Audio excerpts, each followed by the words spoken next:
ఇవాళ curd benefits తెలుసుకుందాము, వెంటనే ఫాలో కొట్టండి. Good morning warriors, welcome to day 28 of lean bulking series. ఇవాళ ఫుల్ డే.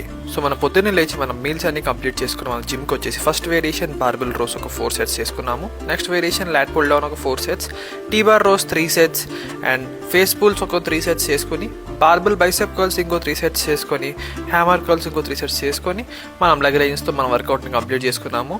తర్వాత మనం అయితే జిమ్లోనే ఫ్రెష్ అప్ అయిపోయి మన ఆఫీస్ స్టార్ట్ అయిపోయి మనం మిగతా మీల్స్ కూడా కంప్లీట్ చేసుకున్నాం సక్సెస్ఫుల్గా. తర్వాత చిన్న వాక్ అయితే వెళ్ళి స్నాక్ మీల్ కంప్లీట్ చేసుకొని మన రూమ్ డిన్నర్ మీల్ కంప్లీట్ చేసుకున్నాము. సో కర్డ్ ఎందుకు ఇంపార్టెంట్ అంటే మల్టిపుల్ రీజన్స్ ఉన్నాయి. కర్డ్ లో సర్టన్ బ్యాక్టీరియా ఉంటుంది which is very good bacteria for the gut health, and ఇందులో ప్రోబయోటిక్స్ ఉంటుంది which will help in stronger bones, will keep our immunity good, will also help in fight various infections. So curd ఎప్పుడు మీ diet లో include చేసుకోండి. మీ constitution టైంలో కూడా curd బాగా help అవుతుంది. సో ఇవాళకి అయితే ఇంతే. Let's do it again tomorrow.